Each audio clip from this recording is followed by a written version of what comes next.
అందరికీ గాంధీ జయంతి శుభాకాంక్షలు. గాంధీ పూర్తి పేరు మోహన్ దాస్ కరమ్చంద్ గాంధీ. ఈయన 1869 అక్టోబర్ 2 గుజరాత్ లోని పోర్బందర్ లో జన్మించారు. గాంధీ తండ్రి పేరు కరమ్చంద్ గాంధీ, తల్లి పుతలీబాయ్, భార్య కస్తూరిబాయ్, పిల్లలు హరిలాల్, మణిలాల్, దేవదాస్, రామదాస్. గాంధీ తన బాల్యంలోనే సత్య హరిశ్చంద్ర నాటకం ద్వారా ప్రేరణ పొంది సత్యాగ్రహాన్ని ఆయుధంగా మలుచుకున్నారు. సత్యాగ్రహం అంటే సత్యానికి దృఢంగా కట్టుబడి ఉండడం. సత్యం, అహింస, సత్యాగ్రహం, సహాయ నిరాకరణ మహాత్మా గాంధీ యొక్క శక్తివంతమైన ఆయుధాలు. 1917లో బీహార్లోని చంపరాన్లో నీలిమందు రైతులకు మద్దతుగా బ్రిటిష్ వారిపై పోరాటంతో ఉద్యమాన్ని ఆరంభించారు. 1920లో సహాయ నిరాకరణ ఉద్యమాన్ని ప్రారంభించి విదేశీ వస్తువులను, విదేశీ వస్త్రాలను, విదేశీ బిరుదులను బహిష్కరించి స్వదేశీ ఉద్యమాన్ని ప్రారంభించారు.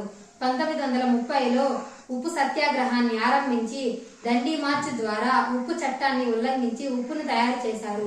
1942లో క్విట్ ఇండియా ఉద్యమాన్ని ఆరంభించి డూ ఆర్ డై అనే నినాదం ద్వారా బ్రిటిష్ వారిపై అన్ని వర్గాల ద్వారా అన్ని వైపుల నుండి తీవ్రమైన పోరాటం సాగించి స్వతంత్రం ఇవ్వాల్సిన పరిస్థితులు కల్పించారు. అహింసా పద్ధతిలో ఆయన చేసిన ఉద్యమాల ఫలితంగా 1947 ఆగస్టు 15న భారతదేశానికి స్వతంత్రం లభించింది. 1948 జనవరి 30న నాథురాం గాడ్సే అనే వ్యక్తి ఆయనను తుపాకీతో కాల్చి చంపారు. 1920 నుండి 1948 వరకు గాంధీ యుగంగా పిలుస్తారు. ఆయన అంటరానితనానికి వ్యతిరేకంగా పోరాడారు. హరిజనోద్ధారణ కోసం కృషి చేశారు. గ్రామ స్వరాజ్యం కోసం కలలు కన్నారు. మద్యపానం, మాదక ద్రవ్యాలు లేని భారత్ని చూడాలని కలలు కన్నారు. తన జీవితంలో 17 సార్లు 135 రోజుల పాటు నిరాహార దీక్షలో పాల్గొన్నారు. భారత స్వతంత్ర పోరాటంలో సుమారు 6 సంవత్సరాల పాటు జైలు జీవితం గడిపారు. భారత ప్రభుత్వం గాంధీ మార్గాలను అనుసరించిన వారికి 1995 నుండి అంతర్జాతీయ గాంధీ శాంతి బహుమతి ప్రదానం చేయడం ప్రారంభించింది. ఈ బహుమతి క్రింద కోటి రూపాయల నగదు ఇవ్వడం జరుగుతుంది. 2008 నాటికి 150కి పైగా దేశాలు మహాత్మా గాంధీపై స్టాంపులను విడుదల చేశాయి.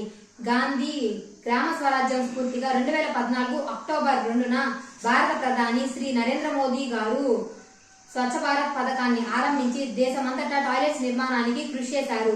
2022లో ఐక్యరాజ్య సమితి ప్రధాన కార్యాలయం న్యూయార్క్ లో మహాత్మా గాంధీ విగ్రహాన్ని ఆవిష్కరించిన యుఎన్ఓ ప్రధాన కార్యదర్శి ఆంటోనియో గుటెరస్ ఆయనను శాంతియుత సహజీవనం కోసం రాజీ పడని న్యాయవాదిగా పేర్కొన్నారు. భారత స్వతంత్ర పోరాటంలో గాంధీ ఉక్కు సంకల్పానికి గుర్తుగా విశ్వకవి అయిన రవీంద్రనాథ్ ఠాగూర్ గారు ఆయనను మహాత్మా అని సంబోధించారు. నేతాజీ సుభాష్ చంద్రబోస్ గారు ఆయనను బాపు అని సంబోధించారు. యుఎన్ఓ పిలుపు మేరకు 2007 నుండి మహాత్మా గాంధీ జన్మదినమైన అక్టోబర్ 2ను అంతర్జాతీయ అహింసా దినోత్సవంగా జరుపుకుంటారు. గాంధీజీ త్యాగాన్ని స్మరించుకుంటూ ఆయన మరణించిన జనవరి 30ను అమరవీరుల సంస్మరణ దినోత్సవంగా జరుపుకుంటారు. గాంధీజీ వ్యక్తిత్వం, ఆయన సిద్ధాంతాలు, ఆయన చూపించిన పోరాట పటిమ భారతదేశానికే కాకుండా యువత్ ప్రపంచానికి శాంతి, అహింస, సామరస్య మార్గాన్ని అందించింది. జై హింద్, జై గాంధీ.